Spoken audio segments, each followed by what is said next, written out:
Jewellery Hanamkonda ప్రారంభోత్సవ offer flat 20% VA December 14 నుండి 22 వరకు.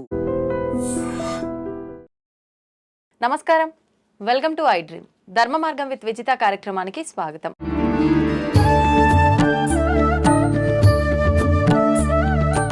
ప్రస్తుతం మనతో పాటు ఉన్నారు ప్రముఖులు శివరుద్ర సాధువు గారు. ఇప్పుడు వారితో మాట్లాడి మరిన్ని విషయాలు తెలుసుకుందాం. ప్రస్తుతం 2025లో కుంభమేళా జరగబోతోంది. అసలు ఏంటి కుంభమేళా యొక్క అసలు చరిత్ర ఏంటి, ఎందుకు చేస్తారు ఈ కుంభమేళాని, అసలు ఎవరెవరు వస్తారు అక్కడికి, ఏంటి, ఇలాంటి విషయాలన్నీ కూడా వారితో మాట్లాడి తెలుసుకునే ప్రయత్నం చేద్దాం. నమస్కారం గురుగారు. గురుగారు, కుంభమేళా 2025 జనవరిలో ప్రారంభం కాబోతోంది. దాదాపుగా ఒక 15 రోజుల పాటు 20 రోజుల పాటు సుమారుగా జరుగుతుంది అని చెప్పి వింటున్నాము. అసలు ఏంటి కుంభమేళా, ఎందుకు జరుగుతుంది, అక్కడికి ఎక్కువగా అఘోరాలు వస్తారని చెప్పి వింటాము. నిజంగా అఘోరాలే వస్తారా, ఎందుకు ఇదంతా, అంటే లోక కళ్యాణం కోసం ఏమైనా చేసే కార్యక్రమమా, అసలు ఏం జరుగుతుంది అక్కడ? ఈ కుంభమేళాలో కూడా రకరకాలుగా ఉంటాయి అని చెప్పి మహాకుంభమేళా అని, అర్ధ కుంభమేళా అని, పూర్ణ కుంభమేళా అని అంటారని చెప్పి విన్నాము. ఏంటి ఒకదానికి ఒకటి వ్యత్యాసం ఏమైనా ఉంటుందా? అంటే గతంలో మీరు చెప్పినట్టుగా కుంభమేళాలు అని అంటే చాలా మందికి ఏం తెలుసు అంటే గంగా స్నానాలు మాత్రం. తెలంగాణ ప్రాంతంలో ఏంటంటే పుష్కర స్నానాలు చేస్తాం మనం. ఎక్కడి నుంచో గంగా మాత ప్రవహిస్తూ కాళేశ్వరం దాటి గోదావరి వరకు వస్తుంది. తెలంగాణలో మొత్తం 2 ప్రాంతాల్లో చేస్తాం మనం. కాళేశ్వరంలో, ధర్మపురిలో చేస్తాం. ఓకే. ఆంధ్రాలో ముఖ్యంగా చెప్తే ఏంటంటే అమ్మా గోదావరి. ఒక మాట చాలా స్పష్టంగా మనం వ్యూవర్స్కి, రామ మందిరం కట్టిన తర్వాత కొంచెం భక్తి బాగా కనబడుతుంది ఈ మధ్య గమనించి చూస్తే. ఎవరు చూసినా జై శ్రీరామ్ అంటూ ఉన్నారు, హర హర మహాదేవ్ అంటారు. అంటే మన సంస్కృతి మనకు తెలియకుండా మనకు కొన్ని పద్ధతులు నేర్పించింది అనుకోవాలి. అలాగే ఒక విజయం ఇది. చరిత్రలో ధర్మం స్థాపించబడుతుంది మళ్ళీ. దానివల్ల భావితరాలు బాగుపడతాయి. ఎందుకంటే ఈ దేహం ఇంకెన్ని రోజులు ఉంటుంది తల్లి, ఇంకో 30-40 ఏళ్ళకి మట్టిలో కలవాల్సిందే. కానీ తరాలు మాత్రం ముందుకు వస్తూ ఉంటాయి. కాబట్టి ఒక కుంభమేళా అనేది కూడా కేవలం ఒక మానవ శరీరానికి మాత్రమే సంబంధించింది. దానికి ఉన్న వివరణ తెలుసుకోవాల్సిన సమయం ఇది. ఒక కుంభమేళలో ఏం జరుగుతుందంటే అమ్మ, ఒక వ్యక్తి స్నానం ఆచరిస్తాడు. స్నానం ఆచరించినప్పుడు విలువ ఎందుకు వస్తుంది అక్కడ? ఆ విలువ ఎక్కడైనా రావచ్చుగా. ఇక్కడ మనం ఇంకా గ్రీజర్ పెట్టుకుంటాము, కొంచెం ఫిల్టర్స్ ఉంటాయి మన దగ్గర, వేడి నీళ్ళని, ఇంకా ఆ రాగి ఇత్తడి గమేలాల్లో వేడి చేసుకున్న స్నానానికంటే విలువైందా అది? ఇప్పుడు మామూలుగా మనం గంగా స్నానము ఇలా చేస్తూ ఉంటాము. అంటే మిగతా సందర్భాల్లో చేసిన దానికన్నా ఈ కుంభమేళా ప్రత్యేకత ఏమిటి, ఎందుకు ఆ ఫలితం అనేది తెలుసుకోవడానికి ముఖ్యం ఏంటంటే అమ్మా, నాకు తెలిసి చాలా మంది యాంకర్స్ కూడా తెలియదు. కుంభ అనేది ఏంటంటే అమ్మ కలశం పేరు. కుంభ అంటే సంస్కృతిలో కుంభని మనం తెలుగు అనువాదం తీసుకుంటే ఆ కలశాన్ని కుంభ అంటారు. మేళా అంటే గ్యాదరింగ్ ఆఫ్ పీపుల్స్, అంటే కొందరు ఒక దగ్గర సమూహం, అంటే కొంచెం ఒక దగ్గర కలిసిన ప్రజలు అనుకోండి. సాగర సంగమం అంటే మీరు అన్నట్టుగా సాగర మదనం జరిగే సమయంలో అమ్మ 5 రకాల వస్తువులు బయటకు వస్తాయి. మనం ఆ విధంగా చూసినప్పుడు నేను గతంలో కూడా చెప్పా, పండగల విషయం చెప్తూ వచ్చినప్పుడు మొన్న రీసెంట్గా వెళ్ళిన పండుగ గురించి కూడా చెప్పాం. దామోదర పూజ అంటే తులసిమాత, లక్ష్మీమాత వివరణ ఇచ్చా. అలాగా ఏమవుతుందంటే అమ్మ, అందులో వాసుకి విషం చిమ్మిన తర్వాత ఆ సాగర సంగమంలో తర్వాత గోవులు వస్తాయి బయటికి. 5 రకాల గోవులు వస్తాయని ఒక శాస్త్రం ఉంటే, గోమాత కూడా అక్కడ నుంచి వస్తుంది. అందులో నుంచి అది రావడం చేత ఆ గోవులను చూసిన బ్రాహ్మణులు కానీ, అక్కడున్న ఆచార్యులు కానీ, దేవాది దేవతలు పవిత్రమైన ఆ ఒక అమృతం వచ్చే సమయానికి ఈ గోవు రావడం ఏమిటి అంటే అంత విలువ ఉందా అని మన గోవుని రక్షించే ప్రక్రియ అక్కడి నుంచి మొదలైంది. దాని యొక్క వివరణ మీరు మళ్ళీ వేరేలాగా చెప్పొచ్చు, కానీ నేను ఒక సెంటెన్స్ చెప్తున్నా ఆ గోవు విషయం ఇది అని. ఆ గోవు తర్వాత 188 వర్గాల వారు గోవుని వాళ్ళ యొక్క గోత్రం లాగా పెట్టుకున్నారు. అంటే దాంట్లో చారిలని, విశ్వ బ్రాహ్మణులని ఇట్లా కొన్ని వచ్చి అట్లా 188గా విభజించబడ్డాయమ్మ. లాస్ట్కు ఒక కలశం కూడా వచ్చింది. ఆ కలశంలోనే అమృతం వస్తుంది. అంటే దాన్ని అమృత కలశం అనడానికంటే ముందమ్మ దాన్ని ధన్వంతరి కలశం అంటారు. ఎందుకంటే ముందు తులసిమాత రావడం, గోమాతలు రావడం, తర్వాత ప్రక్రియ ఆ ముగింపు సమయానికి ఒక కలశమే ముందు కనబడుతుంది. ఇలా వచ్చి ఇట్లా ఉండి ఇలా ఉంటుంది. మన కలశం అంటే ఇప్పుడు ఇలా రౌండ్ ఉండేటి కాదు, యాక్చువల్లీ దానికి ఒక వంపు ఉండి దానికి ఒక పద్ధతి ఉంటుంది. అలా వచ్చిన ఆ కలశాన్ని చూసిన తర్వాత ఆయుర్వేదిక వనమూలికలు అంటే శరీరాన్ని యవ్వనంగా చేసే ఒక క్రియ, కాంతివంతంగా చేసే ఒక ప్రక్రియ, జీవితం మొత్తం చిరంజీవుల్లాగా ఉండే మహాప్రక్రియ. ఈ అమృతం తాగేది దానికే కదా, అంటే వాళ్ళు ఎప్పటికీ చావు లేకుండా ఉండడానికి. అలాంటి ఆ అమృత గడియని దేవాది దేవతలు స్వీకరించినప్పుడు ఏం చేస్తారంటే అమ్మ పోస్తూ ఉంటారు ఇలాగా తాగడానికని. దేవతలు స్వీకరిస్తున్న తరుణం మనం మహాభారతంలో చూస్తాం, ఇలా ఉండి వాళ్ళు తాగుతూ ఉన్న తరుణం చిత్రపటాలు కనబడుతుంటాయి అప్పుడప్పుడు. అలా తాగుతూ ఉన్నప్పుడు 4 అమృతపు బిందువులు పడ్డ ప్రాంతమే ఈరోజు జరుగుతున్న కుంభమేళ ప్రాంతం. అక్కడ నుంచి పడ్డాయి. అందులో నుంచి వాళ్ళు తాగుతున్న సమయంలో 4 అమృతపు బిందువులు, ఆ మహాబిందువులు భూమండలానికి పడి ఆ 4 ప్రాంతాల్లో ఈ రోజు జరుగుతున్న ఆ కుంభమేళ ప్రక్రియ మాట్లాడితే, ఒకటి నాసిక్, ఉజ్జయిన్, హరిద్వార్, అలహాబాద్. ఈ 4 చోట్ల 4 బిందువులు పడ్డాయి తల్లి. అక్కడ పడ్డ ప్రాంతంలోనే ఈ రోజు కుంభమేళ అవుతుంది. ఇప్పుడు ఎక్కడన్నా జరిగేది? ఇప్పుడు జరుగుతుంది కూడా అక్కడే. ఇప్పుడు జరుగుతుంది ప్రయాగరాజ్, ఇప్పుడు జరుగుతుంది ఉజ్జయిన్లోనే. ఈ 4 ప్రాంతాల్లోనే, అంటే సరస్సులో 4 ప్రాంతాల్లో ఉన్నాయి. అక్కడ నుంచి మొదలవుతుంది. ప్రయాగరాజ్ అనేది ఒక ప్రాంతం నుంచి. ఇప్పుడు ఉజ్జయిన్ అంటే ఇప్పుడు తండ్రి ఉన్నాడు 12 జ్యోతిర్లింగాలలో 3వ జ్యోతిర్లింగం. ఇలా అక్కడ ప్రసిద్ధి. ఇప్పుడు హరిద్వార్ మీకు తెలిసిందే, అక్కడ స్వర్ణం దేవాలయం ఉంది అక్కడ. ఇలా ఉన్న ఆ ప్రాంతాల్లో ఆ అమృతం పడినాక మనకి ఏమిటి అని సహజమైన ప్రశ్న ఇది. దేవతలు అమృతం తీసుకున్నారు, వాళ్ళు యవ్వనంగా ఉన్నారు, లేకపోతే వాళ్ళు ఏదో విధంగా ఉండిపోయారు. మనకు ఉపయోగపడడానికి గల ముఖ్యమైన కారణం ఏంటంటే అమ్మా, అవి గంగలో కలవడం చేత మనం మృత్యువుని గెలవవచ్చు. అందులో స్నానాలు ఎవరు చేస్తారంటే, ఇప్పుడు మీరు గమనించండి, మృత్యు గండం ఉన్న వాళ్ళే చేస్తారు అక్కడికి వెళ్ళి ఇప్పుడు స్నానాలు. మృత్యు గండం బాగా గుర్తుపెట్టండి. ఛానలైజేషన్ లో ఉన్న వాళ్ళకి చెప్పండి. ఎందుకంటే అమ్మా, ఆ యొక్క మహా కుంభమేళ ఏదైతే ఇప్పుడు జరుగుతుందో అక్కడ ఆ గంగ స్నానము ముఖ్యంగా మృత్యువు గండాన్ని కాపాడుతుంది. ఎలా కాపాడుతుంది? మృత్యు గండానికి అన్న అంతరార్థం చాలా అవసరం మనకి ఇక్కడ. ఎందుకంటే దేవాది దేవతలు స్వీకరించిన ఆ అమృతం వల్ల వాళ్ళు యవ్వనంగా జీవితాంతం వాళ్ళు చిరంజీవులుగా ఉంటే, ఆ అమృత గడియల్లో పడిన ఆ బిందు, ఆ సరస్సులో మనల్ని మొత్తంగా స్వీకరించలేము, కానీ శరీరంలో ఉన్న రోగాలని మాత్రం కాపాడడానికి ఆ ధన్వంతరి శక్తి ఉంటుంది దీనికి. అంటే ఒక చుక్కపడ్డ ప్రాంతం ఎలా అయితే అంటామో సముద్ర గర్భంలో పడ్డట్టే కదా సరస్సు, అంటే చాలా పెద్దగా వ్యాపింపబడుతుంది అది. అదే డైరెక్ట్ గా ఒక పర్సన్ తీసుకుంటేనేమో దాని రక్షణ కవచం వేరు. ఆ పవిత్రమైన గంగ నీళ్ళలో పడిన తర్వాత ముఖ్యంగా దీర్ఘకాలికంగా రోగాలు ఉంటాయి చూడండి, వాతపు నొప్పులు అంటారు, మీకు తెలుసా? కొంతమంది కొన్ని మందులు వాడాక, ముఖ్యంగా బాల్యంతలు, కొంతమంది పెద్దలు కొన్ని సెట్ ఆఫ్ డ్రగ్స్ వాడతారు. ఒక 2 years 3 years వాడాక ఈ మోకాళ్ళు, ఇక్కడ ఈ మెడల్లో పర్టికులర్గా నొప్పి అవుతుంటుంది వాళ్ళకి. అదేందో అర్థం కావట్లేదు, ఇంత ముందుకు లేదు ఇప్పుడు వచ్చింది అంటారు కదా. ఇలాంటి వాటికి ఒక్కసారి గంగ కొట్టి పడిస్తుందమ్మా. ఎందుకంటే అంత పవిత్రమైన బిందువులు పడ్డ ఆ ప్రాంతంలో ఆ యొక్క పవిత్రత పరమశివుడు ఇచ్చిన ఆజ్ఞ.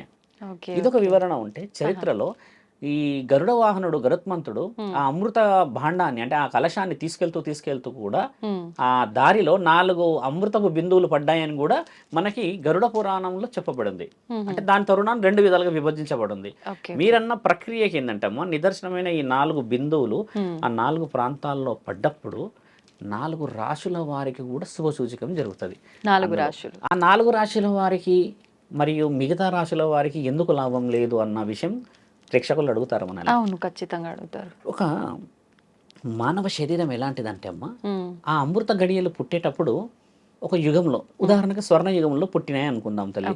అప్పుడు జీవరాశులు కూడా పుట్టి ఉన్నాయి కదా. అంటే ఆవు వచ్చింది అని అంటే అక్కడ గడ్డి ఆల్రెడీ ఉన్నదని అర్థం కదా, కొన్ని జంతువులు ఉన్నాయని అర్థం. కాబట్టి ఆ సమయంలో, ఆ బిందువులు పడుతున్న సమయంలో పుట్టిన వాళ్ళు ఈ 4 అన్నమాట. ఈ 4 రాశుల వాళ్ళు, ఈ 4 రాశుల వాళ్ళు ఉదాహరణకి 12 రాశులు. యాక్చువల్లీ మన దగ్గర అయితే అందరు తెలిసిన 12 రాశుల్లో ఈ 4 రాశులు ఆ అమృత గడియలు పడినప్పుడు పుట్టిన వాళ్ళు చాలా సత్ఫలితాలను చూస్తారని శాసనం ఘోషిస్తుంది. ఎలా, ఎందుకు అనంటే, అమృతమే పడుతున్న సమయంలో జన్మనిచ్చిన వాళ్ళకి ఆ అమృతం యొక్క ఖచ్చితంగా కాస్మెటిక్ పాజిటివ్నెస్, అంటే దైవాధీనమైన రాశులు అన్నమాట ఇవి. కుంభరాశి, మేషరాశి, కర్కాటక రాశి, తర్వాత సింహరాశి. ఈ 4 రాశుల వారికి పర్టికులర్గా బాగా జరుగుతుంది. ఎందుకు జరుగుతుంది గురువు గారు అంటే, ఆ అమృతం పడుతున్న సమయంలో వీళ్ళు భూమి మీద పడ్డారు కదా, ఈ పర్టికులర్గా జరుగుతుంది. మిగతా వాళ్ళకి కూడా జరగదు అనడానికి రాదు. మహాకుంభమేళ ఇప్పుడు జరిగేది కేవలం కుంభమేళ మాత్రమే, ఇది మహాకుంభమేళ కాదు. మహాకుంభమేళ వచ్చేసి 144 years కి జరుగుతుంది. అది 144 సంవత్సరాలకి ఈ మానవ శరీరం అయితే ఉండదు కదా. కాబట్టి ఈ 12 సంవత్సరాలకు జరిగే ఈ కుంభమేళకి 12 రాశుల వారి కంటే ముందుగా ఈ రాశుల వారికి ఫలితం ఎక్కువగా అంటే వస్తుంది. కుంభమేళా అనేది 12 సంవత్సరాలకు ఒకసారి జరుగుతుందండి. ఓన్లీ కుంభమేళ. మహాకుంభమేళ 144 ఇయర్స్కి ఒకసారి జరుగుతుంది. ఇప్పుడు 6 సంవత్సరాలకి జరిగేది ఏంటంటే అర్ధ కుంభమేళ, తర్వాత 3 సంవత్సరాలకి జరిగేది మేఘ కుంభమేళ, దాన్నే మగు కుంభమేళ అంటారు. 3, 6, 12, 144. మీరు అడిగిన ప్రశ్నలో ఎందుకు ఈ పరిపూర్ణమైన కుంభమేళ అసలు వివరణ ఏంది గురువు గారు అంటే అమ్మా 144 ఇయర్స్కి నక్షత్రాల ఆగమనం జరుగుతుంది పైన. ఈ మధ్య రీసెంట్ గా మనం ఒక మాట విన్నాం 4-5 మంత్స్ క్రితం. అంటే ఆగమనం అంటే కొత్త నక్షత్రాలు ఏమైనా లేదు, అంటే అవి ఏం చేస్తాయి అంటే అక్కడ ఉన్న స్థితిగతులు నక్షత్రాలు ఏదైతే పైన ఉంటాయంటే గ్రహణాల కలయిక జరుగుతుంది. కొన్ని ఎలా ఉంటాయంటే 12 సంవత్సరాలకి మొన్న మనం ఒక ఇంటర్వ్యూ ఇచ్చాను నేను, 5 నక్షత్రాలు కలిస్తే పంచగ్రహ కూటమి గురించి మాట్లాడాను. అలాగే 2 గ్రహాలు కలిసింది 3 గ్రహాలు కలిసినవి కూడా ఉంటాయి. యాక్చువల్లీ ఇవి ఏం చేస్తాయి, గ్రహాలు కలుస్తాయా గురువు గారు అన్నప్పుడు నేనేమన్నంటే అమ్మ గ్రహాలు వచ్చి కలవవు, ఒక గ్రహాన్ని ఇంకొక గ్రహం దాటుతుంది తల్లి. దాటినప్పుడు ఫ్రీజ్ అయి ఉన్న సమయం ఎవరైతే చనిపోతారో వారికి కూడా బ్రతికే అవకాశం ఉంటుందని నేను ఇంటర్వ్యూ ఇచ్చా. ఎలా గురువు గారు అంటే లైవ్ ఎగ్జాంపుల్, కోమాలో ఉన్న వాళ్ళు చాలా మంది ఆ సమయానికి బతకవచ్చు, ఎందుకంటే అది పాజిటివ్గా వస్తుంది అనమాట. అంటే ఆటోమేటిక్ గా జరిగిపోతుంది, ఆటోమేటిక్ గా జరిగిపోతుంది. ఇప్పుడు ఆ అబ్బాయి ఉన్నాడు, ఒక అబ్బాయికి ఏదో కోమాలో ఉన్నాడు, 30 రోజుల నుంచి 40 రోజులు ట్రీట్మెంట్స్ ఇస్తున్నామమ్మా. ఆ అబ్బాయి ఆ గడియలో ఆ అబ్బాయికి రాసి పెట్టుంటే అమ్మా ఆ ఆశీర్వాద బలం మరి అవసరం ఉన్నోడికి రావాలి కదా. ఏ గొర్రెకో బర్రెకో లేకపోతే అడవిలో ఉన్న జంతువులకు కాకుండా ఒక మానవ శరీరం కారణం చేత పుట్టిన వాడికి కారకురాలైన ఆ గ్రహాలు వచ్చి ఆశీర్వాద బలం పంచగ్రహ కూటమి రోజు ఇచ్చాయమ్మా. వాటి వల్ల చాలా మంది ఆరోగ్యాలు బాగుపడతాయని మీకు చెప్పాను. ఇక్కడ మనము ఈయన గారు బాగుపడ్డారా రుజువు చేయండి అనడానికి రాదు, అది పరమాత్ముడి లీల. అది ఎన్ని వేల కోట్ల మందిలో ఆయన ఎవరెవరు రక్షించుకోవాలనేది ఆయన ప్రక్రియ కదా. అలాగా 144 ఇయర్స్ కమ్మా ఒక గ్రహణాల కలయిక జరుగుతుంది. ఆ సమయంలో ఆ అమృత ఘడియకి ఏదైతే 4 బిందులు పడ్డాయమ్మో దేవాది దేవతలు వచ్చి కూడా ఆ సరస్సులో స్నానాలు ఆచరిస్తారని రాసి మహాకుంభమేళా సమయంలో. మహాకుంభమేళా అంటారు దాన్ని. అంటే అది 144 ఇయర్స్. ఇప్పుడు సుమారుగా జరిగి ఎన్ని సంవత్సరాలు అవుతుండొచ్చు? ఇప్పుడు జరిగేసి ఓన్లీ 12 ఇయర్స్. 3 ఇయర్స్ తర్వాత 6 ఇయర్స్ 12 ఇయర్స్ కదమ్మా. ఇప్పుడు మనకి లాస్ట్ 3 ఇయర్స్ క్రితం జరిగింది, కానీ లాస్ట్ 3 ఇయర్స్ కింద జరగలేదు. ఎందుకు జరగలేదు? కరోనా ఉండడం వల్ల జరగలేదు. ఆ కరోనా వచ్చి ఆపేసింది. అంటే ఇది ఎప్పుడు జరగాలి అని పెద్దవాళ్ళు నిర్ణయించింది కాదు, దేవాది దేవతలు నిర్ణయించింది, అఘోరాలు నిర్ణయించింది. ఇది దీనికి అఘోరాలకి సంబంధం ఏందని మీరు అడిగారు ప్రశ్న కాబట్టి చెప్తున్నా. అఘోరాలు మాత్రమే 600, 400, 700 సంవత్సరాలు జీవిత చక్రాన్ని చూడగలరు. వాళ్ళే బతుకుతారు కదా 100 సంవత్సరాలు. బిఫోర్ స్టార్టింగ్ ఇంటర్వ్యూ మీరు ఏమన్నారు, ఒక గురువు గారు వచ్చారు 108 అన్నారు. ఒక గురువుకే 108 ఉంటమ్మా. వాళ్ళు జగద్గురువులు మరియు వాళ్ళు సద్గురులు, సిద్ధ ఋషులకి వాళ్ళు మహా ఋషులు కాబట్టి ఒక జీవ ప్రక్రియ మొత్తం మరణం ఉండదా? మరణం ఉంటుంది. వారి మరణం చాలా బాధాకరంగా ఉంటుంది. వాళ్ళ మరణానికి పూడ్చకూడదు, సముద్రంలో విసిరేస్తారు ఇలా పైనుంచి అఘోరాల మరణాన్ని. వాళ్ళు ఏం చేస్తారంటే సముద్రంలోకి వదిలేస్తే అలా కొట్టుకుంటూ ఎక్కడికైనా వెళ్ళిపోతుంది. అఘోరాల మరణం గురించి నేను ఒకసారి మళ్ళీ చెప్తాను. వాళ్ళు ఏం చేస్తారంటే ఈ సిద్ధ పురుషులు ఈ గ్రహణాల కలయికను చూడగలరు. వాళ్ళు మంచులో ఉంటారు. తర్వాత వాళ్ళు ఉండే జీవితం కూడా శూన్యమైన జీవితం. సంసార యోగాన్ని అన్నీ వదిలిపెట్టేసేసి కేవలం ఒక భారత భూమండలం అంటే మన యొక్క ఈ సంస్కృతి కాపాడబడాలనే త్యాగం చేయడానికి ఉండడం చేత వారి యొక్క ఈ ఉచ్ఛ్వాస నిశ్వాసలు, ఈ లోపల ఉండే గాలి కేవలం 3 గంటలకు ఒకసారి 4 గంటలకు ఒకసారి పీల్చడం మాత్రమే చేస్తారు వాళ్ళు. అలా చేసినప్పుడు ఈ లోపల ఉన్న ఆర్గాన్స్ పనిచేయవు. ఇప్పుడు మనం మార్నింగ్ టిఫిన్ చేసి లంచ్ లేకపోతే ఈవినింగ్ స్నాక్స్ అంటాం కదా, లోపల మన ఆర్గాన్స్ యొక్క వర్కింగ్ ఎక్కువ ఉంటుంది. కాబట్టి ఏంటంటే సిస్టమ్ పనిచేస్తూ ఉంటే దానికి ఒక వ్యాలిడిటీ వస్తుంది కదా. వాళ్ళది సిస్టమ్ పనిచేయదు. చాలా మంది కొంతమంది ఉన్నారు మహానీయులు యూట్యూబ్ లో కామెంట్ ఏం పెడతారంటే అలా ఎలా బతుకుతారు మీరు చూసారు అంటున్నారు కదా. మన దగ్గర యోగ ప్రక్రియ ఉన్నది. ఒకసారి చూస్తే యోగ చేసే గురువులను పోయి అడిగితే చెప్తారు వాళ్ళు ఎలా ఉంటుంది, మీరు ఎలా బతుకుతారు, మీకున్న ఆ విలువ ఏంటంటే అమ్మ ఒక చేప ఉంటుంది, తిమింగలమే అనుకుందాం, ఒక తాబేలు ఉంటుంది. అవి గంటకో 2 గంటలకో లేకపోతే 3-4 గంటలకు ఒకసారి వచ్చి పైకి వచ్చి అలా గాలి పీల్చుకొని మళ్ళీ వెళ్ళిపోతాయి. మిగతా సమయంలో కిందికి వెళ్ళిపోతాయి. అలా ఈ శరీరాన్ని వాళ్ళు అలవాటు చేస్తారు. అంటే ఎంత తక్కువ శాతంగా శరీరాన్ని వాళ్ళు పని చేయిస్తారో అంత ఎక్కువ శాతంగా వారి యొక్క ఆయుష్ని వాళ్ళు కంట్రోల్ చేయగలరు. ఈ కుంభమేళకి గురువులు మాత్రమే వస్తారు, మహాగురువులు రారు. ఎందుకు రారంటే వారి జీవ ప్రక్రియ గురువులకి గురువులు అలా ఒక మహాగురువు ఉంటాడు అక్కడ. ఆ గురువు సహజంగా అయితే నాకు తెలిసి ఇప్పుడు లేడు.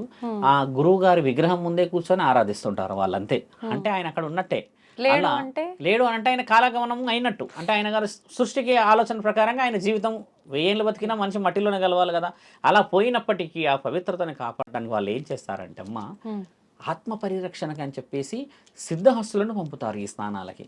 మీరు ఇంకో ప్రశ్న ఏం అడిగారంటే, స్నానాలకి ఏంటి సంబంధం, వీళ్ళే పర్టికులర్గా చేయాలి మొదట అన్న విషయం చాలా మందికి తెలియాల్సిన అవసరం ఉంది. ఎందుకంటే అమ్మ, చితాభస్మాన్ని ధరించిన ఒక అఘోరాలు వాళ్ళంతా రుద్రాక్షలు చాలా పాజిటివ్గా రియల్గా ఉన్నట్టే ఉంటాయి ఎప్పుడు వాళ్ళకి.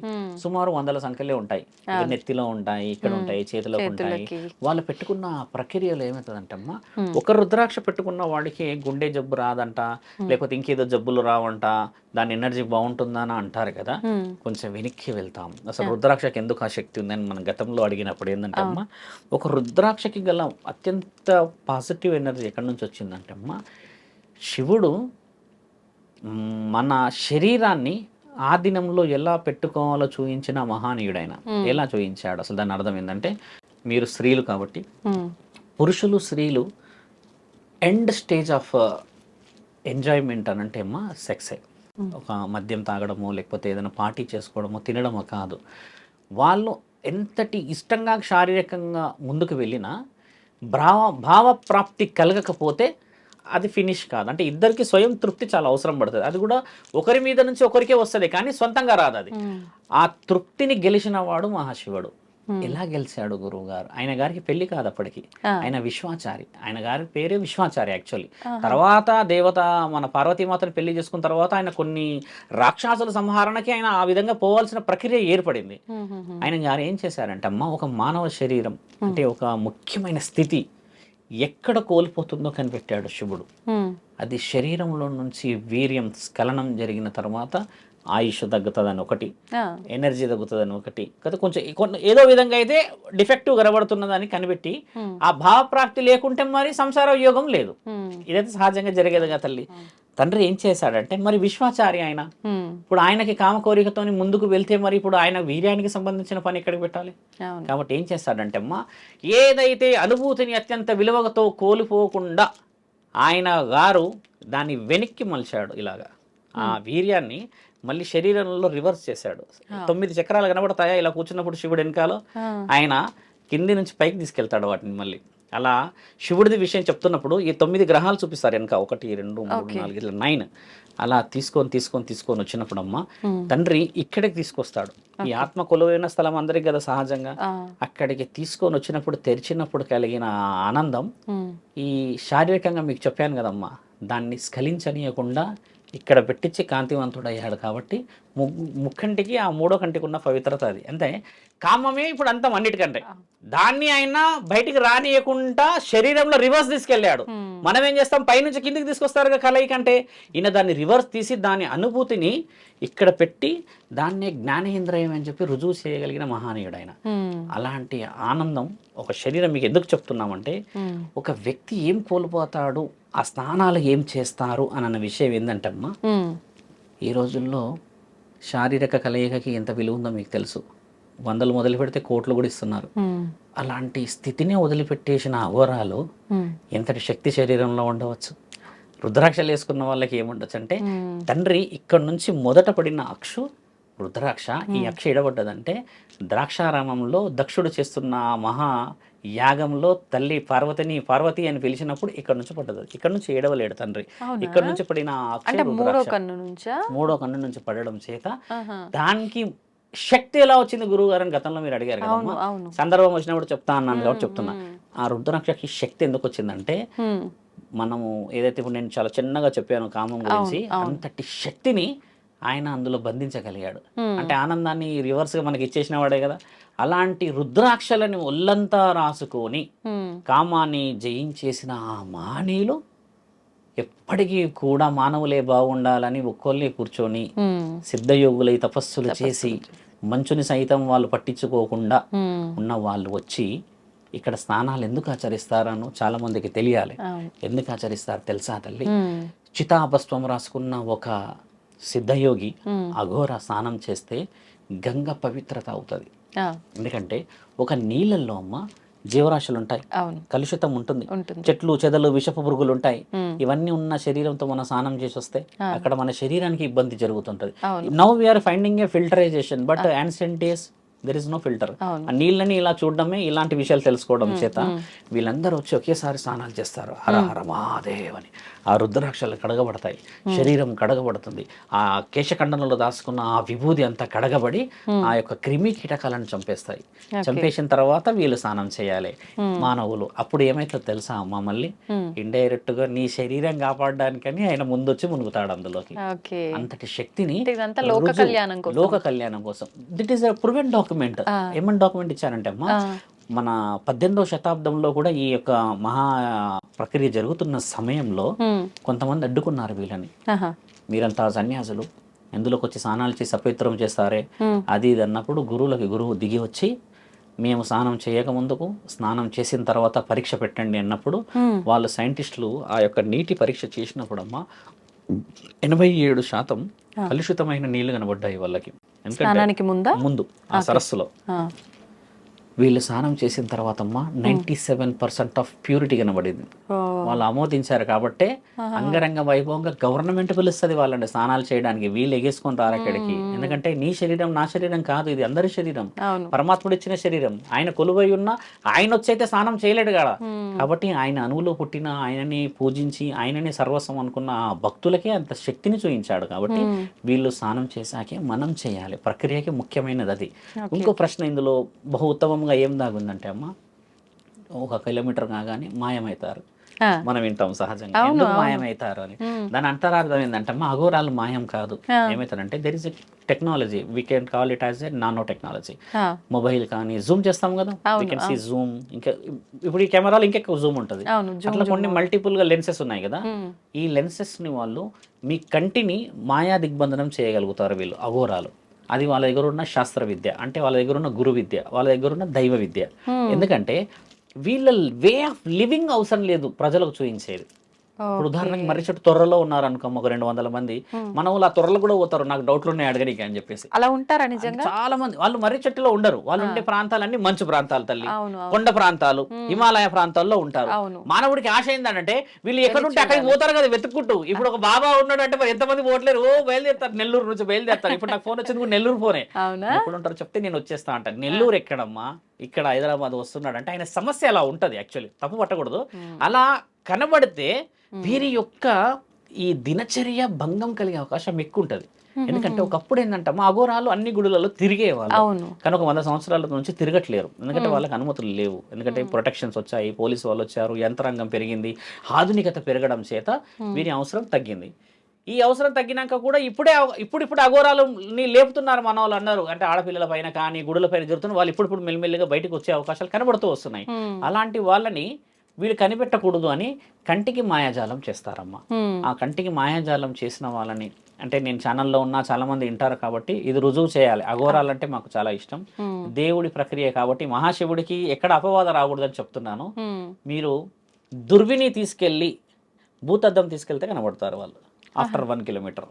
ఇది మాత్రం లైవ్ సీక్రెట్. దాన్ని ఓపెన్గా ఎందుకు చెప్తున్నానంటే అఘోరాల విషయంలో ఈ మధ్య తక్కువ అంచనా వేసేసారు చాలా మంది. అలాంటి వాళ్ళు కాదు వాళ్ళు అని చెప్పడానికి చెప్తున్నాను. మీరు తీసుకెళ్లి చూస్తే అమ్మా వీ కెన్ ఫైండ్ వాళ్ళు ఎక్కడ పోతారో కనబడతారు. అంటే వాళ్ళు ఒక మ్యాజిక్ లాగా కంటిని కనికట్టు చేసేస్తారు తల్లి. ఇక నీకు 1 కిలోమీటర్ తర్వాత కళ్ళు మీకు డిమ్ అయిపోతాయి. అలాగని కాదు నేను బాగానే చూస్తున్నాను అంటే ఆఫ్టర్ 1 కిలోమీటర్ కనబడరు అంటే రుజువులు చేయబడ్డాయి. కాబట్టి 1 కిలోమీటర్ తర్వాత కనబడదు, అలాది నీ ముందున్నప్పుడు కనబడతారు వాళ్ళు. అయినా చూడగలుగుతానంటే నువ్వు భూతద్దం తీసుకోవచ్చు. ఇది ఓపెన్ ఛాలెంజ్ మనకి. అది తీసుకున్నప్పుడు కూడా వారి రహస్యాన్ని తెలుసుకోవాల్సిన అవసరం లేదమ్మా. ఇప్పుడు ఇక్కడ ఓన్లీ అఘోరాలేనా, నాగసాధువులు మొత్తం 15 అఖాడాల నుంచి వస్తారు తల్లి. 15 అఖాడాలు 15. ఈ 15 అఖాడాలలో దిగంబరంగా ఉండే అఖాడాలు ఈ సాధువులు వస్తారు, అఘోరాలు నాగ సాధువులు వస్తారు, సిద్ధహర్షులు వస్తారు, ఈ మహిళలు వస్తారు. మహిళలు కూడా సాధ్వికులు ఉంటారు, అఘోరిణులు ఉంటారు. తర్వాత ఓన్లీ మహిళలే ఇప్పుడు మీలాగే చక్కగా కట్టుకోనుండి దైవాధీనంతోనే ఉన్న స్త్రీలు కూడా వస్తారు అక్కడికి. వాళ్ళు కూడా అఘోరాకు సంబంధించిన క్రియా ప్రక్రియలోనే ఉంటారు. ఇక్కడ సాధన చేస్తే వాళ్ళు ఒక కొండ ప్రాంతంలోనే ఉంటారు. ఇప్పుడు అడ్రస్ ఇది మనకి ఒక మీడియా నేను బంజారా హిల్స్కి రావాలి అన్నప్పుడు ఇక్కడ ఓన్లీ వీళ్ళే ఉండాలి అన్న ప్రక్రియ ఉంది కదమ్మా. ఇప్పుడు ఎక్కువ శాతం ఈ ఏరియాలో వీళ్ళే ఉంటారు. అలాగా ఆ 15 అఖాడాలకు సంబంధించిన అందరూ రావచ్చును, సిద్ధ పురుషులు రాకపోవచ్చును. ఎందుకంటే ఇది ఓన్లీ కుంభమేళే, మహాకుంభమేళ కాదు.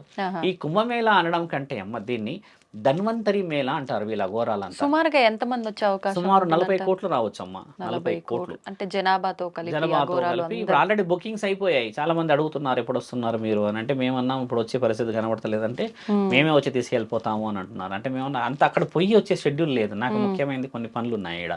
అక్కడికి పోతే 15 రోజులు స్ట్రక్ అయిపోతాం. ఇప్పుడు ఆల్రెడీ అలహాబాద్ బంద్ చేసేసారు. ఈ బయట ఉన్న వెహికల్స్ లోపల రానివ్వట్లేరు, షెడ్యూల్ దొరకట్లేదు, మొత్తం లాక్ అయిపోయింది ఎక్కడదక్కడ. ఎందుకంటే చాలా చాలా చాలా వైవిధ్యంగా జరగబోతుంది ఈసారి. ఇప్పుడు అంటే ఎన్ని రోజుల్లో, ఏ రోజు నుంచి ఇప్పుడు 13 జనవరి పౌర్ణమి నుంచి మొదలుపెట్టి 26 ఫిబ్రవరి వరకు జరుగుతుంది. 45 days అవుతుంది తల్లి. ఇది 45 రోజులు. ఇప్పుడు ఈ అఘోరాలు, ఈ సాధువులు అంతా అక్కడే ఉంటారు. స్నానాలు చేసి వెళ్ళిపోతూనే మొదటి రోజు స్నానం చేసి మొదటి రోజు కాదు, ప్రతి రోజు వస్తూ ఉంటారు. ఇప్పుడు అంటే ఎవరి వీలును బట్టి ఒక్కసారి అంత క్రౌడ్ చేయలేము కదా తల్లి. ఇప్పుడు ఆల్మోస్ట్ ఇప్పుడు కొంతమంది నన్ను బుకింగ్స్ చెప్పండి స్వామి అది ఇది అని అడుగుతుంటే నేనేమన్నానంటే, నేను బుకింగ్స్ ఇస్తే పోవడం ముఖ్యమైనది కాదు నాయన. పరమశివుడు నిన్ను ఖచ్చితంగా పిలవాలంటే ఆ బుకింగ్ వస్తుందని చెప్తే నవ్వుతున్నారు. ఎందుకు స్వామి అట్లా అంటారు, మమ్మల్ని తక్కువ చేస్తున్నారా అంటే అది కాదు. నీ అవసరం ఉంటేనే అడిగిపోతావు. 7 కొండల వాడు తిరుపతిలో అమ్మ మీరు బాగా గమనించండి, ఓరల్ వాడది. ఆయన అనుమతి లేని కొండెక్కలేం మనం. ఇది ఇప్పుడు ఎంతమంది తిరుపతికి పోతున్నాం అంటారు కదా, అంతకు వారం ముందు కళ్ళలో వస్తాడో నెల ముందు కళ్ళలోకి వస్తాడో అన్న వాళ్ళే పోతారు తిరుపతికి. కానీ ఎవడు పడతాడు పోలేడు తిరుపతికి, మీరు గమనించండి. అలాగా మహాముక్కంటిది ఆ మహామేళకి పోవాలి అని అంటే కొంచెం అనుమతులు అవసరమా లేదా? అవును. అందుకని ఆ కుంభమేళకి అఘోరాలకి సంబంధించి, ధన్వంతరి మేళకు సంబంధించి విషయ వివరణలు అడిగారు మీరు కదా. అఘోరాల జీవిత ప్రక్రియ కూడా తెలవాల్సిన అవసరం ఉంది అక్కడ. ఆ 4 రాశుల వారికి, 12 రాశుల వాళ్ళు వెళ్ళిన ప్రక్రియకి వివరణలు ఉన్నాయి. అయితే ఇప్పుడు మీరు అన్నారు ఆడవాళ్ళు అఘోరీలు, నాగసాధువులు వీళ్ళంతా కూడా వస్తారు అని చెప్పి. ఇప్పుడు మగవారిని కామన్ గా మనం వింటూ ఉంటాము, అఘోరీలుగా ఉంటారని చెప్పి, నాగసాధువులుగా ఉంటారని చెప్పి. ఆడవారు వచ్చేసరికి ఇప్పుడు కఠినమైన నియమాలు ఉంటాయి అంటారు కదా మామూలుగా ఇలా సాధన చేయడానికి. ఆడవారికి ప్రత్యేకించి ఏమైనా వాటిల్లో తగ్గింపులు ఏమైనా ఉంటాయా సాధనలో, లేదంటే అదే విధంగా ఉంటాయి? ఎలా ఉంటాయండి నియమాలు? చాలా మందికి తెలియాలి. ఇంకా ఈ మధ్య కొంతమంది అఘోరాలను అఘోరీలను తిరుగుతూ ఉన్న వాళ్ళకి, ఒక వ్యక్తి స్త్రీకి అమ్మ శిక్షలు మనసు ద్వారా పరమాత్ముని చేరేటి ఉంటాయి. ఇప్పుడు నేను స్త్రీ అనుకుందాం తల్లి, ఏదో సమస్యతో నువ్వు వచ్చావు నా దగ్గరికి. నేను నీకు దేవతామూర్తిలాగా కనబడి మార్గదర్శకుడై కనబడాలి. ఇప్పుడు నేనే నీకు దయ్యంలా కనబడ్డా అనుకోండి, ఇది ఎక్కడ అఘోరాలు ఎప్పుడు శ్మశానంలో కూర్చుంటారు, అది తింటారు ఇది తింటారన్న ఆ స్థితి రియల్గా ఉన్న అఘోర కనబడడు. ఆయన కనబడి ఆ స్థితి మొదట శివలింగం కనబడి, అక్కడ నుంచి కొన్ని పువ్వులు, కొన్ని చితాభస్మాలకు రుద్రాక్షలన్నీ కనబడిన తర్వాత నువ్వు అలా కూర్చోగానే నువ్వు ఏ సమస్యతో వచ్చావో కనిపెట్టేస్తారు వాళ్ళు. అంతటి జ్ఞానాన్ని సంపాదించిన వాళ్ళే అఘోరాలు, అఘోరీలు, నాగసాధువులు వీళ్ళందరూ. మీరన్న ప్రశ్న ఏంటంటే స్త్రీలకి విలువ ఏమిటి? కొంతమంది స్త్రీలు ఏం చేస్తారంటమ్మా, కారణ జన్మలై పుట్టి ఉంటారు.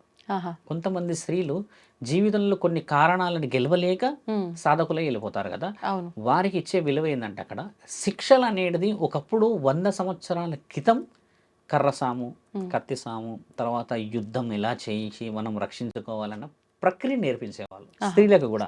100 సంవత్సరాల క్రితం స్త్రీ పురుషులను అమ్మ యుద్ధంలో గుర్తుపట్టకపోయేవాళ్ళు. ఇద్దరికి సేమ్ అదే ఉంటుండే, సేమ్ అదే పాగా, అదే వెపన్స్, అదే వీటి ఉంటుండే, నువ్వా నేనా అన్నట్టుండే. ఇప్పుడు స్త్రీలది అలాగా లేదు తల్లి, కొంచెం తగ్గింది. ఎలాగైనా సరే మీరు స్త్రీని గుర్తుపట్టవచ్చు ఇప్పుడు, ఒకప్పుడు అలా లేకుండే. కాబట్టి ఇప్పుడు వాళ్ళకి ఏం నేర్పిస్తారంటే ఇప్పుడు శాంతి హోమాలు నేర్పిస్తారు. అంటే మీరు అన్నారు ఇందాక లోక కళ్యాణం అంటే, లోక కళ్యాణం ఒక హోమం చేసిన వాడు కూడా చేసినట్టే తల్లి. అక్కడ నుంచి ప్రతిరోజు వాళ్ళు వెలిగించి హోమాలు చేసి కొన్ని ప్రక్రియలు, కొన్ని శుద్ధ శక్తులు ఉంటాయి, కొన్ని వచ్చేసి దుష్ట శక్తులు ఉంటాయి. శుద్ధ శక్తులు అంటే ఏంటంటే అమ్మ, నీ కులదైవం నిన్ను కొంటె చూపు చూయించి నేనెవరో తెలుసుకోవాలి, నా విలువను కోల్పోయేలా చేసావని చెప్పినప్పుడు ఈ విషయాన్ని నిజంగా చెప్పగలుగుతారు వీళ్ళు. కొన్ని దుష్ట శక్తులు ఉంటాయి, నిన్ను పాడు చేస్తారు. నీ భర్తే కానీ ఇంట్లో కానీ ఏదన్నా అక్షుద్ర ప్రయోగాలు చేశారనుకోమ్మా, దాన్ని కనిపెట్టేసి నిన్ను కాపాడిన వాళ్ళు కూడా వీళ్ళే. మగ పురుషులు ఏం చేస్తారు, ఆడవాళ్ళకంటే మగవాళ్ళకి కూడా సేమ్ శక్తులు ఉంటాయి.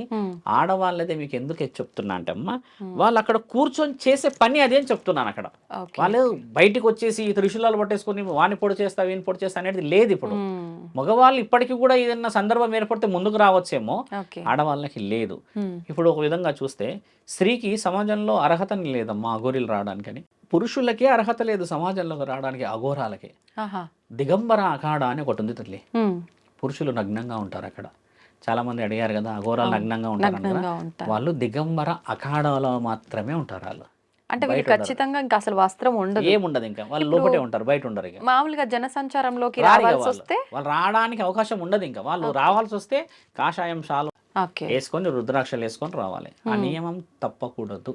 స్త్రీలకైతే దుస్తులు 8 ముడుల దుస్తులు ఉంటాయి తల్లి. 8 ముడులు బాగా గమనించాలి. ఇప్పుడు ఒక చీర ఇలా ఉంటుంది. అవును. ఈ చీరని ఏంటంటే మొత్తం కట్టుకొస్తారు ఇలా. కట్టుకొచ్చి దీనికి రక్షణగా పైన నుంచి ఇక్కడ కింది వరకు 8 ముడులు ఉంటాయి. ఆహా. ఇప్పుడు మనం కొంతమంది బామ్మలను చూస్తాం. ఈ నెల్లూరు ప్రాంతంలో నాకు తెలిసి ఎక్కువ ఉంటారు. ఓకే. ఒకే చీర ఉంటుంది, వాళ్ళకి జాకెట్ ఈ బ్లౌజ్ ఉండదు. ఉండదా? దాన్నే ఇలా చుట్టేస్తారు వాళ్ళు. చుట్టి అదే మళ్ళీ పైకి వచ్చి ఇలా కొంగై ఉంటుంది, ఇలా చుట్టుకొని ఉంటారు వాళ్ళు. ఓకే, ఆ కింద నుంచి వెనుక ఇలా దోతిలాగా చెక్కుకొని ఉంటారు. మన ప్రాంతంలో అయితే తెలంగాణలో ఆదిలాబాదు, నిర్మల్ ప్రాంతంలో కనబడతారు. కొండ జాతి మనుషులు అంటారు వాళ్ళు. అఘోరాలు అదే స్థితి పాటిస్తారు. పురుషుడైతే 16 ముడిల పంచ కడతాడు.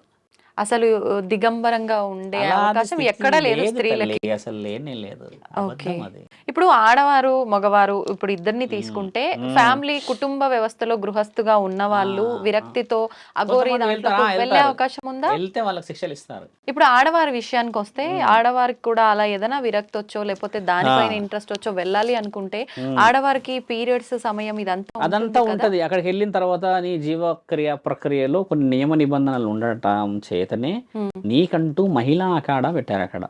దాని పేరే మహిళా అఖాడా. అంటే వాళ్ళకి నెలసరి రావడం నెలసరి అవన్నీ వచ్చినా ఉంటాయా? ఏది వచ్చినా నీకు సంబంధించిన ప్రాంతంలో నువ్వు ఏమైనా చేసుకోవచ్చు. గురు పర్యవేక్షణలో కూడా గురువు మహిళనే ఉంటుంది. ఇప్పుడు వీళ్ళు నిరంతరము తపస్సులు సాధనలు చేస్తారు కదా, అలాంటి సమయంలో కూడా వీళ్ళు చేస్తూ ఉంటారా? శాస్త్రం ఇతిహాస పురాణం ఎరిగిన సత్యం ఏంటంటే ఒక స్త్రీ ఎప్పటికైనా పుణ్యవతే. ధర్మంగా చెప్తాను నేను. నన్ను ఎవరు ఎంత పెద్ద ఈ ప్రశ్నకి ఎవరైనా అడిగినా నేను సిద్ధంగా ఉన్నాను. ఒక స్త్రీ పుణ్యవతి ఎలా అవుతుంది? ఒక స్త్రీ నెలసరి ఋతుచక్రం మూసినప్పుడు అపవిత్రాలు ఎలా అవుతుంది చెప్తే, వెరీ సింపుల్ లాంగ్వేజ్ చెప్పాలంటే 5 రోజుల రక్తస్రావం కనబడింది కాబట్టి మనం ఆవిడకు ఉంది కాబట్టి ఆవిడ అపవిత్రం అవుతుంది అని చెప్తాం. ఎందుకంటే అక్కడ కొన్ని జీవరాశులు అక్కడ పుడతాయి, అండాలు అంటారు స్త్రీలకి. అవి పుట్టి చనిపోవడం చేత బ్లీడింగ్ అవుతుంది. కాబట్టి ఏంటంటే ఆ ప్రక్రియ ద్వారా కొన్ని సంఘాల వారు ఒక మనిషి చనిపోవడం జరిగి అది రక్త రూపంలో బయటికి రావడం జరుగుతుందని అపవిత్రత అని కొన్ని సంఘాలు హెచ్చరిస్తున్నాయి. దాన్ని గౌరవించారు. స్త్రీలు ఎక్కడ తక్కువ చేయలేరు. అంటే కణాల కలయిక అంటారు అది. ఓకే. 5 రోజుల తర్వాత కడుపులో కణాలు ఉంటాయిగా, బయటికైతే రాదు. మరి ఆ స్త్రీ ఎలా అపవిత్రాలయ్యి ఒకటేసారి 5 రోజుల తర్వాత పవిత్రత అయ్యింది? కొంచెం డీప్గా ఆలోచించండి. 5 days బ్లీడింగ్ చూసిన తర్వాత 5th డే స్నానాలన్నీ ఆచరించిన తర్వాత ఆ స్త్రీ పవిత్రత ఎలా అయింది? ఆ శరీరంలోనే ఉంది కదా అది. కాబట్టి ఏంటంటే ఇది తెలుసుకోకుండా చాలామంది తప్పు చేస్తారు. నేనేమంటే అలా ఉన్న నా సొంత తల్లిలు, అక్కలు, చెల్లెలు అని ఎప్పుడు చెప్పుకున్న వాళ్ళందరూ కూడా పవిత్రమైన వాళ్ళే. నా భారత జాత స్త్రీ కాదు, మొత్తం స్త్రీయే పవిత్రమైన రాలు. ఎందుకంటే ఆ కణాలు కూడా ఒక జీవిని అబ్రబ్రహ్మలోకం నుంచి రప్పించడానికి పరమాత్ముడు ఇచ్చాడు. అపవిత్రం ఎలా అవుతుంది? ఇంతటి కండలు వేసుకొని ఇంత ఒళ్ళు బలిసి కనబడుతున్న మనందరము ఈరోజు 4 వేదాలు మంత్రాలు చదివేసి అమ్మనే తప్పు పట్టేసి అంత గుణగలమా? 9 నెలల రక్తాన్ని ఆపేసి నిన్ను పుట్టిస్తే ఈరోజు నువ్వు మిస్టర్ బిల్డర్ అని ఇలా పెట్టి ఆయన మెడల్ తెస్తున్నాడా?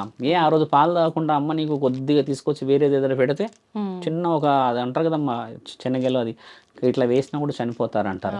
ఎందుకు వేయలేదు ఆ రోజు? ఏదో చేస్తామనంటే ఈ రోజు నువ్వు మగవాళ్ళు ఎక్కువ కొట్లాడతారు చూడండి ఈ రక్తస్రావం గురించి. ఏం తెలుసు వాడికి? ఎవడు వాడు తెలిసేది? నీ అమ్మ నిన్ను కనలేదా? 5 రోజులకే నువ్వు అపవిత్రం చేస్తున్నావు అనంటే అపవిత్రం కలడానికి విలువ ఏమిటి అసలు? దాని అర్హత ఏమిటి అసలు? నీకు ఏం తెలుసు ఆ విలువ? 5 రోజులు రక్తస్రావం ఉన్న నా తల్లి వడ్డించి పెడితే తింటున్నావుగా కూర్చొని ముద్దలు. మరి 3 సంవత్సరాలు ఉన్న పిల్లలకు తల్లి తినిపిస్తుంది కదా, మరి 2 సంవత్సరాలు ఉన్న పిల్లలకు తినిపిస్తుంది కదా. బూచోడు వస్తాడు, చందమామ వస్తాడని ఏ అపవిత్రం కాలేదా? ఆ ఊపిరి అపవిత్రం కాలేదా? ఆ దుస్తులు అపవిత్రం కాలేదా? ఆ పాలు ఆ రొమ్ము అపవిత్రం కాలేదా? ఎలా అపవిత్రం అవుతుంది? వండుతుందిగా, ఎలా అపవిత్రం అవుతుంది? తింటున్నావు కానీ అమ్మ పిండిన బట్టల్లోనే అన్నిట్లో పడుకుంటున్నావుగా. అపవిత్రం ఏం తెలుసా అమ్మ? నీ నాలుక. అలా అనకూడదు. ఎందుకంటావు నీవు? శాస్త్రం రాసిందా ఆడపిల్ల ఇలా అపవిత్రాలు అయిందని? శాస్త్రం ఏం రాసిందంటే గుడి పవిత్రమైనది కాబట్టి అమ్మా నీ జీవితంలో కొన్ని కణాల కలయిక వల్ల అవి మరణాలను సంభవించిన సమయంలో నీవు రాకూడదని రాస్తుంది అంతే. కానీ నీ శరీరం ద్వారా వచ్చేసి నువ్వు అపవిత్రాలు చేస్తే గుడి అపవిత్రం అని అనడానికి లేదు. పెళ్ళిళ్ళు గుడిలోనే అవుతుండే, డెలివరీస్ గుడిలోనే అవుతుండే, ఇప్పటికీ రాసింది గుడిలు కూడా రాసి ఉన్నాయి. పెద్ద పెద్ద గుడులు ఉన్నాయి ఇక్కడ మన దగ్గర, బయటికి వెళ్తలేవు కదమ్మా. కొన్ని సినిమాల్లో చూపిస్తారు, పోతూ పోతూ పోతూ ఆవిడ డెలివరీ సమయం వచ్చాక అందరు తీసుకెళ్లి గుడిలో కూర్చోబెడతారే. మరి ఆ దేవతకి తప్పుగా ఎలా తప్పు అవుతుంది చెప్పండి? అంటూ లేదు ముట్టు లేదు. ఓకే, ఇప్పుడు అంటూ ముట్టు అనేది మీరు అన్న విషయం చాలా పర్టికులర్గా అడిగారు.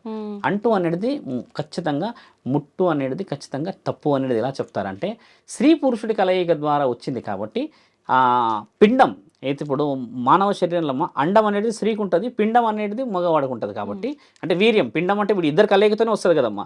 అలా వచ్చిన ఆ తరుణము అపవిత్రం అంటారు.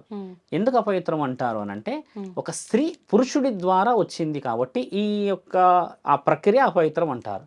మరి కొన్ని శాసన గ్రంథాలు, ఇతిహాస పురాణాలలో ఒక గర్భం దాల్చిన స్త్రీకి ఇది విలువైన 9 నెలల పంట అని రాసింది కదమ్మా. 3 నెలల పంట ఇంత వరి తీసుకొని తింటున్నావే, మరి 9 నెలల్లో ఎన్ని తిన్నదని, ఏం మోసిందని నరకయాతన పడుతున్న ఆ బిడ్డని ఎలా అపవిత్రం అంటారు? అపవిత్రము దేవత అనలేదు తల్లి ఇప్పటివరకు. ఏ దేవుడు ఏ శాసన ఇతిహాస పురాణాల్లో తాళపత్రాల్లో కూడా రాసి లేవు. నా పేరు శివరుద్ర, నేను సిద్ధంగా ఉన్నా అంటున్నాను రావడానికి, ఎవ్వరు వచ్చినా సరే మాట్లాడడానికి. ఒక అఘోర అనలేడమ్మా ఇంతవరకు ఒక స్త్రీ అపవిత్రమని. మీరు బాగుండాలని వారి జీవితాన్ని త్యాగం చేసి పురుషుడు యొక్క కామనాడిని తెంపేసుకున్నారమ్మా వాళ్ళు. స్త్రీలు ఇక్కడ ముక్కు పుడక పెద్దగా పెట్టేసుకొని కామాన్ని తెంపేసుకొని జీవితం పరమశివుడికి అప్పచెప్పారమ్మా వాళ్ళంతా. ఏ వాళ్ళకి లేవా కోరికలు? ఏ కొండల్లో గుట్టల్లో వాళ్ళు చేసుకోవచ్చుగా. నువ్వు పోయి చూస్తావా, నేను పోయి చూస్తావా? రుజువులు చూయించారు వాళ్ళు, మేమేమీ చేయట్లేదు తప్పులు అని. అలా చూయించమంటున్నా ఇప్పుడు స్త్రీని. 5 రోజులు రక్తస్రావం ఆపేసిన స్త్రీ పవిత్రత ఎలా అవుతుందో నాకు చెప్పాలి అంటున్నా నేను.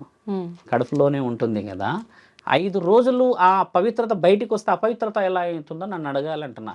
అలా అని స్త్రీని తక్కువ చేస్తున్న వాళ్ళకి చెప్తున్నా. ఇదంతా తక్కువ చేయకూడదు. అలాగా ఈరోజు ఆధునికత ఉంది తల్లి, డెవలప్మెంట్స్ ఉన్నాయి, సాఫ్ట్వేర్స్ డెవలప్ అయ్యి అన్నిట్లో. మరి స్త్రీ పనికి వెళ్ళాలా వద్దా? పనికి వెళ్ళాలి, సంపాదించాలి, చెయ్యాలి అని అంటే మరి ఈ 5 రోజులు సెలవు ప్రకటించమను చెప్పుతా ఒక్కసారి అన్న మనుషులు ఎవరైనా ఎంత పెద్ద ధైర్యవంతుడు ఉన్నాడో చూద్దాం. దే కెన్ సండేస్ వదిలేసేయండి, ఈ 5 days సెలవు ఇవ్వమని చెప్పండి. ఇచ్చేటోళ్ళు ఉన్నారా తల్లి? గర్భం దాల్చిన స్త్రీకి 6 నెలల సెలవు ఇస్తుంది ప్రభుత్వం. ఎందుకు తెలుసా తల్లి? మానవుడికి అబ్రబ్రహ్మలోకానికి స్వీకరణ ఆ తల్లి ఇయ్యాలి. ఆ తల్లికి ఒక పుట్టబోయే బిడ్డ నన్ను కన్నా నా తల్లిదండ్రులు బాధపడ్డా ఆ తరుణం ఆ తల్లి పడకూడదు. ఈడ మోయగలడా ఒక పురుషుడు కిలో? ఈడ పెడతా, నాకు పెట్టండి మీరు 1 కిలో. మోయగలమా అమ్మ? నడవగలమా? కూర్చోగలమా? నీకు కూడా వండి పెడుతుంది కదమ్మా గర్భంతోనే ఉండి. నువ్వు వస్తే సపర్యాలు చేస్తుంది కదా. నువ్వు ఎన్ని కొట్టిన వాళ్ళు ఉన్నారు మహానుభావులు ఇక్కడ. అన్ని భరిస్తుంది ఆ తల్లి. ఆఖరికి వాడిని ఎత్తుకొని లాలిస్తుంది. ఇంత ప్రేమ ఉన్న నా తల్లి పవిత్రత ఎలా అవుతుంది, అపవిత్రత ఎలా అవుతుంది? నా క్వశ్చన్ కూడా ఏంటంటే అమ్మా, బ్లీడింగ్ మీరు అన్న ఋతుచక్రం అపవిత్రమే, కానీ ఆ ఋతుచక్రం కూడా పరమాత్ముడు నడిపిస్తున్నాడు కదా, మరి ఆయన కూడా అపవిత్రమే అంటున్నా. ఇప్పుడు ఋతుచక్రం అపవిత్రం అయితే కొన్ని ఆలయాల్లో అమ్మవారికి కూడా ఋతుస్రావం జరుగుతుంది. ఇప్పుడు కామాఖ్య దేవి ఉంది. మీకు మంచి ప్రశ్న అడిగారు, it is very good question. Kamakhya Devi దగ్గర 3 రోజులు రక్తస్రావం జరిగితే ఒక తెల్లటి వస్త్రం ఇలా పెడతారు తల్లి. పెట్టేసి ఆఫ్టర్ 3 days ఈ గర్భకోశ వ్యాధులకు సంబంధించి నొప్పులు ఇంకేదైనా ఉంటే వాళ్ళకి ఇలా ఇస్తారు. ఇప్పుడు ఇవ్వట్లేరు, ఒకప్పుడు ఇచ్చేవాళ్ళు. మరి అది అపవిత్రం ఎలా అయింది అంటున్నా. నా దేవత, నా తల్లి అమ్మ పడిన అమ్మ యోని వడ్డ స్థలం అది 3వ శక్తిపీఠం. అది గౌహాటి అస్సాం ప్రాంతంలో ఉన్నది. నేను మరోసారి 18 శక్తిపీఠాల గురించి చెప్తా. ఒక్కొక్క శక్తిపీఠం ఒక్కొక్క విధంగా ఉన్నది మన దగ్గర గొప్పత. ఒకటి శక్తిపీఠాలు కూర్చోలేరు అక్కడ వాళ్ళు. ఒక్కొక్క స్థితిని వాళ్ళు ప్రమద గణాలను కదిలించే స్థితిలో కూర్చున్నారు. ఊరికే పూజిస్తలే మనం ఈ రోజు శ్రీచక్రాన్ని. ఎంత శక్తి ఉంటే ఈ రోజు శ్రీచక్రాన్ని ఇంట్లో పెట్టుకుంటాను ఇలా ముక్కిపోతాం తల్లి. మన ఇంట్లో మనం చూసామో మనం చేసామో మన తాత కట్టించాడు. అది అంటే ఒక చక్రానికి ఎంత విలువ ఉందంటే అది శ్రీచక్రం. బాగా గుర్తుపెట్టుకోండి, అది పురుష చక్రం కాదు. ఒక స్త్రీ మాత్రమే చక్రాన్ని తింపగలదు. ఆ చక్రమే పరమశివుడిని కూడా పుట్టించుకోవాలంటే ప్రకృతాంబ ద్వారా పుట్టినవాడే శివుడు, ప్రకృతి అయ్య ద్వారా పుట్టలేడు. కాబట్టి పరమశివుడికి కూడా తల్లి అవసరం అమ్మ. అయ్యప్ప మాలలు వేశారుగా మొన్న. 4 స్త్రీలు నాకు ఫోన్ చేశారు, స్వామి మాల వేశాడు, నాకు వచ్చింది, ఈ రోజే వచ్చింది, నాకు చాలా భయం అవుతుంది స్వామి, మిమ్మల్ని చూస్తే మాట్లాడాలనిపించింది, ఎవరికి చెప్పలేము కదా అంటే, ఏమైంది చెప్పు తల్లి అని అడిగాను. ఈ రోజే ఆయన గారు మాలేశారు, సాయంత్రానికి నాకు నెలసరి మొదలైంది అని అంటే, నేనేమన్నా అంటే మంచిది తల్లి, ఆయన ఎక్కడ ఉంటున్నాడు ఇప్పుడంటే గుడిలో ఉంటున్నాడు. ముమ్మటికి 4 రోజులకు 5 రోజుల తర్వాత నువ్వు శుద్ధం అయిపోతావు కదమ్మా, ప్రశాంతంగా వెళ్ళు అని అడిగితే ఆవిడ 5వ రోజు స్నానాలన్నీ ఆచరించాక పడి పూజలకు వెళ్తారు కదా తల్లి. అవునవును. ఆ పడి పూజ వీళ్ళు పెట్టుకున్నారంట 1 వీక్కి. ఆహా. నేను వడ్డొచ్చా స్వామి, నిన్ననే నాది 5వ రోజు అయింది అని అంటే నేనేమన్నా అంటే, నువ్వు 5 రోజు కాదమ్మా, నువ్వు 2వ రోజు వండినా కూడా అదే కమ్మటి వంట వండుతావు. కాకపోతే అయ్యప్ప స్వామి కన్యస్వామి బాలస్వామి కాబట్టి స్వీకరించాడు. అది కాకుండా నువ్వు మిగతా ఏ దేవాది దేవతలైనా సరే వండే ఆ రుచికరమైన భోజనం తినడానికి వస్తారే, కానీ నువ్వు వండిన ఆ పవిత్రమైన చూడడానికి, ఆ పవిత్రమైన చూడడానికి రుచి కావాలి కదా తల్లి. రుచి, ఆకలి రుచి ఎరగదు, మీకు తెలిసిందే కదా. ఆ రుచి ఎరగని ఆ ఆకలికి రుచిగా చేస్తున్న ఈ తల్లి అపవిత్రం ఎలా అవుతుంది అంటున్నా నేను. ఆమెకు చెప్తే చాలా ఆనందపడ్డది. ఇంకో తల్లి ఫోన్ చేసి ఏమన్నదంటే, ఈ రోజు ఆయన సాయంత్రం వెళ్తున్నారు, అదే మన శబరిమలైకి వెళ్తున్నారు స్వామి, నేను మధ్యాహ్నం నాకు ఇలా జరిగింది, ఇప్పుడు ఆయన గుడిలో ఉన్నాడు, మరి నేను పోవచ్చా పోకూడదా అని నేను అడిగాను. వాస్తవం తల్లి, మొదటి రోజే అన్నావు కాబట్టి నీకు కొన్ని నియమాలు, ఈయన ఎన్ని రోజుల నుంచి లేడు నీ దగ్గర అని అడిగాను. ఆల్మోస్ట్ 47 రోజులు ఉంటారు కదా తల్లి వీళ్ళు.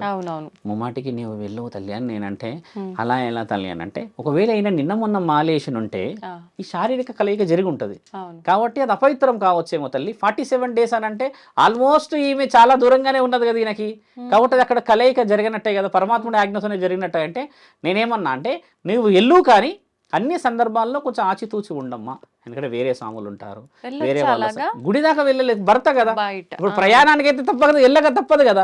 ఈమెకు మించిన దేవతను చూసి వస్తాడా అమ్మ వెళ్ళి శబరిమల. ఇప్పుడు భార్యకి మించిన అలా ఆటంకాలు ఏమైనా జరుగుతాయేమో, మళ్ళీ జరగవు, అదంతా ముమ్మాటికి అవాస్తవం తల్లి. ఇప్పుడు నేను ఏమన్నా ఆవిడని వెళ్ళి మీ ఆయనని అల్లుకొని ఓ ఇద్దరు వేరండి శబరిమలకి అని చెప్పలేగా. నీ మొహం చూడండి, ఆయన పోలేడు. కానీ అసలు ఎదురు పడకూడదు అని చెప్పి, ఎదురు పడకూడదు అనేది నేను రుజువు అడుగుతున్నా. నేను ఎదురు పడాలి అన్న రుజువు నేను చూయిస్తా, ఎదురు పడకూడదు అన్న రుజువు నాకు చూయించమంటున్నా తల్లి. నా మాట కొంచెం స్పష్టంగా ఆలోచించాలి. ఒక స్త్రీ, ఒక సౌభాగ్యవతి నీకోసమే జీవితం సర్వం ధారపోసేసి అన్ని విధాలుగా నువ్వు ఎన్ని చేసినా కూడా ఆవిడ రక్తపు మాంసపు ముద్దల్ని కమ్మటిగా తెల్లగా పాల రూపంలో పెట్టి పోషిస్తుంది కదా. ఆవిడ అపవిత్రమని మీరు రుజువు చేయండి, నేను పవిత్రాలని రుజువు చేస్తా అంటున్నా. నీ భార్య నవ్వుతూ నిన్ను పంపించినప్పుడు కడుపులో ఎంత బరువు ఉన్నా సరే నీ ఆ నవ్వు చూడకుండా ఏ భర్త పోయి తిరిగి రాగలడు? ఆమె ఏడుస్తూ పోతుంటే పోరా పోను ఏమయ్యపోయినావు అని చెప్పేసి అనుకుంటూ పోతే ఈయన పోగలుగుతాడా? లేదు. మా ఆయన బాగా పోయి రావాలి అని చెప్పిన ఆ చిరునవ్వు ఇక్కడ నుంచి కింద వరకు తెగిపోతున్న రక్తపు ఆ మాంసం బుడ్డలు ఇలా కోసేసినట్టు ఉన్నా ఈ చిరునవ్వు పవిత్రంగా వస్తుంది తల్లి. ఈ నవ్వు కోసమే చాలా మంది బతుకుతారు కదమ్మా ఈ లోకంలో. నేను అడుగుతుంది అది, మీరు అన్నది అపవిత్రం అవుతుంది. కొంతమంది అంటారు ముఖం చూడకూడదు, కొంతమంది అంటారు చేయకూడదు అంటారు కదా. ఈవిడ ముఖం చూడకపోతే నీ యొక్క ఆ దేవత నీ మొహం చూస్తుందా? నీ ఇల్లే గెలవలేని వాడివి ఇంకేం గెలుస్తావమ్మా? సర్వసం గెలవగలవా? నానుడు ఉంది కదా, ఇల్లు గెలవాలి ఫస్ట్, తర్వాత సమాజం గెలవాలి. ఇది ఊరికే ఇచ్చారు, ఎవరని ఇచ్చారా? ఇది ఎవరు ఇయ్యలే కదా. అందుకని శాస్త్రం చాలా గొప్పది, నేను అడ్డుకోవట్లేను, అపవిత్రం అనట్లేదు అక్కడ, అది పవిత్రమే. కాకపోతే కొన్ని అంశాల ద్వారా పవిత్రం అవుతుంది అంటున్నా తల్లి. గుత్తొంకాయ, పన్నీరు, పాపడాలు, అపడాలు, ఇక 6-7 రకాలు తినేసి లాస్ట్కు మనం బాగానే ఇంత తాగుతాం పెరుగు. వచ్చినప్పుడు శరీరంలో కొన్ని కలయికలు ఏర్పడతాయి అమ్మ.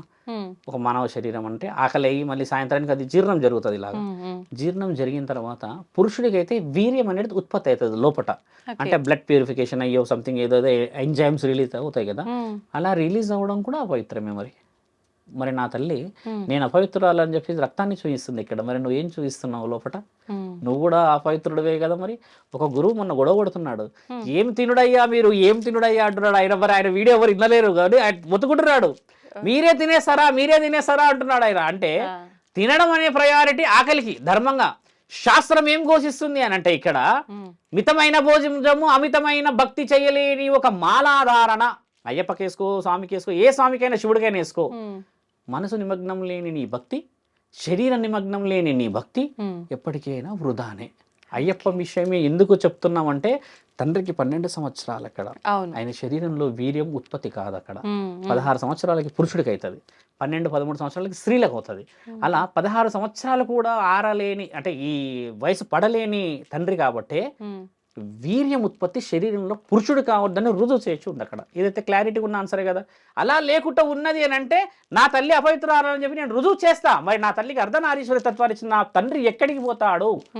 పార్వతీమాత ఆ విధమైన స్థితి వచ్చినప్పుడు ఎక్కడికి పోవాలి? నా తల్లి గుండెలో పెట్టుకున్నాడుగా మహానీయుడు మహావిష్ణువు నా తల్లి లక్ష్మీమాతని కమలం రూపానో, మరి ఆయన ఎక్కడికి పోవాలి? గుండె ఆగిపోవాలా 5 రోజులు?